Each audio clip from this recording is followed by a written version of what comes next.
ஐயா மா சு அதான் மா சுப்பிரமணியன் தான் ஷார்ட்டா மா சூன்னு சொல்றாங்க போல.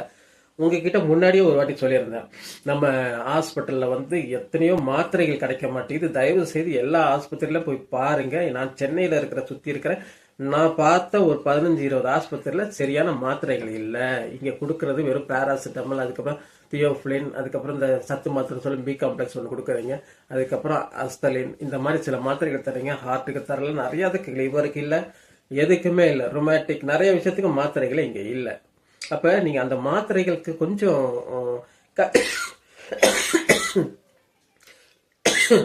மாத்திரைகள் கிடைக்க கொஞ்சம் சரி பண்ணலாம். அதை விட்டுட்டு வந்து இட்லி கடை ப்ரொமோஷன் பண்ணிட்டு இருக்கிறீங்க. இட்லி கடை ப்ரொமோஷன் வந்து இறங்கி இந்த அரசாங்கம் ஒவ்வொருத்தங்க வந்து அந்த இட்லி கடை ப்ரொமோஷன் பண்ணிக்கிட்டு இருக்கிறத பார்க்கும்போது என்னத்த சொல்லன்னு தெரியல.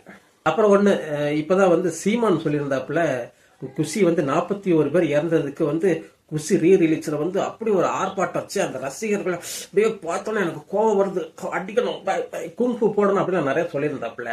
அப்ப நீங்க சீமானும் போய் இட்லி கடை பார்த்துட்டு வந்தீங்க, அதே மாதிரி மாசு அவரும் வந்து எவ்வளவோ பிரச்சனைகள் இருக்கு, அவ்வளவோ விட்டுட்டு குழந்தைகளை கூட்டு போய் இட்லி கடை காட்டுற அளவுக்கு இட்லி கடையில என்ன இருக்கு. ஏன்னா அந்த படத்தை நான் பார்த்துட்டேன்.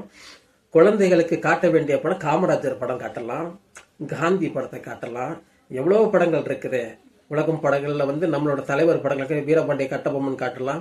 அத்தனை படங்களை காட்டுறதை விட்டுட்டு இட்லி கடைக்கு போய் ப்ரொமோஷன் பண்ணிட்டு இருக்கிறீங்களே, இது ப்ரொமோஷனை விடுங்க. நீங்க விருப்பப்பட்டு பாக்குறீங்களா, விருப்பம் இல்லாம பாக்குறீங்களா, நம்மளுக்கு அது தேவையில்லை. ஆனா மக்களுக்கு மருந்துகள் சரியா கிடைக்குதா அப்படின்னு சொல்லி பார்த்தோன்னா பெரிய ஒரு கேள்விக்குறிதான் இருக்குது. நான் சொன்ன சில மாத்திரைகள் மட்டும் எப்பவுமே ஸ்டாக்ல இருக்குது. எந்த நோய்களை சொன்னாலும் நீங்க எடுத்து டக்குன்னு பேராசிட்டமலை தூக்கி அடிக்கிறீங்களே, அந்த பேராசிட்டமலே சாப்பிடக்கூடாது சொல்லி எத்தனை கண்ட்ரில வந்து அது பிளாக் பண்ணி அதை உடச்சு வேண்டான்னு சொல்லி தூக்கி போட்ட விஷயம் தெரியுமா உங்களுக்கு? இந்த இந்தியால மட்டும்தான் இந்த பேராசிட்டமல் வந்து எந்த கவர்மெண்ட் ஆஸ்பத்திரிக்கு போனாலும் உடனே எந்த நோய்களை சொன்னாலும் உடனே பேராசிட்டமல், டைரக்ட் பேராசிட்டமல் சாப்பிடக்கூடாது, அந்த டைரக்ட் பேராசிட்டமலை எழுதி கொடுக்குறீங்க. அதனால நீங்க படம் பாருங்க, படத்தை பார்க்கறது நான் தப்புன்னு சொல்லலை, ஏன்னா படம் பார்க்கறது நம்மளுக்கு என்டர்டைன்மெண்ட். ஆனா மக்களுக்கான சில பணிகள் இருக்குல்ல, அந்த பணிகள் நம்ம சரியா செஞ்சோமா அப்படின்னு சொல்லி கேட்டோம்னா தெரியல.